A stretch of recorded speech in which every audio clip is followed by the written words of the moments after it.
louder than sirens, louder than anything. A lot of people were yelling. The man was bleeding and Mommy was kicking him. Hard.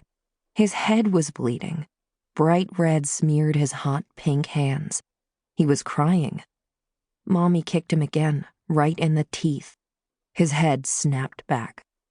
A big lady with sunglasses swept Dana into her arms. The man with the pink hands wasn't moving anymore. Mommy turned around and walked up to the lady and to Dana. "Give me back my daughter." The lady handed Dana across. Mommy wrapped Dana in her arms and they sat down on the curb. Mommy held Dana on her lap. She was breathing hard. Dana could feel her chest heaving under her jacket.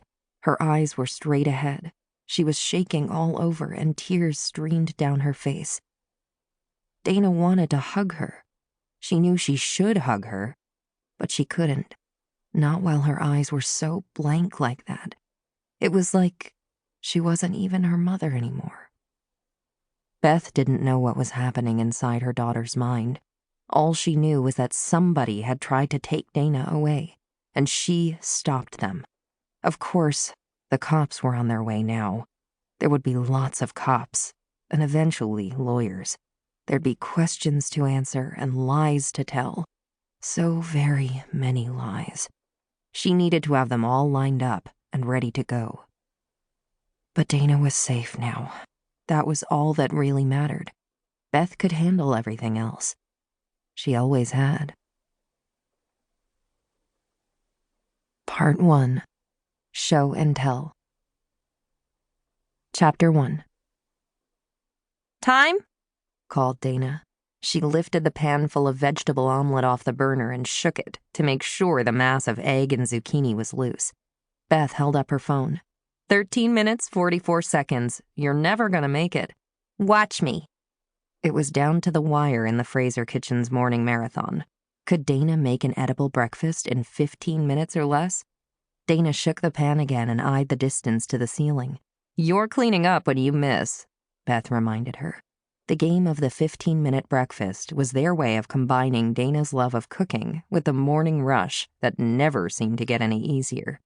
Beth could not stand to be late, and Dana loved to show off, so it all worked. Dana gave the pan a swift up-down jerk. The entire golden disk of egg and vegetables launched into the air, flipped, and came down. Dana bent her knees and held out the pan and splat. Caught the whole thing. "Yes!" She pumped her fist in the air. "Get the plates." Beth pulled the colorful fiestaware across the breakfast bar so Dana could slide segments of omelet onto the dishes. She sprinkled feta cheese on top of each plate, along with a handful of tomato chunks, and dropped the grilled bagels next to them. "And done!" 14 minutes, 53 seconds, Beth announced. Dana threw both hands into the air. "Team Dangerface for the win!" They both pulled their high stools up to the bar and tucked in. Dana glugged her orange juice. Beth poured a cup of coffee from the carafe. The speakers were cranked up, streaming a pulse-surging mix of Beyoncé, Adele, and Alicia Keys. People who saw Beth and Dana together knew instantly they were mother and daughter. Beth had no idea where her ancestors had really come from. Her parents had regularly claimed to be everything from Black Irish to Armenian. They had, however, gifted her and Dana with the similar oval faces, blunt noses, sandy skin, and thick brown hair. Time and determination had hardened Beth's hazel eyes, but she still smiled easily, although that smile could be a disguise as often as it was a revelation. If Beth was an expert at hiding in plain sight, Dana was brash and loud and determined to be herself, even when she wasn't sure who that might be from day to day. Currently, she sported an uneven bob that ran down to her jawline on one side and barely covered her ear on the other. She had 3 piercings in one ear and 4 in the other. Her earrings never matched. Dana's most striking feature, though, was her eyes. The technical term was heterochromia iridis, meaning her eyes were 2 different colors, the left one green, the right one brown.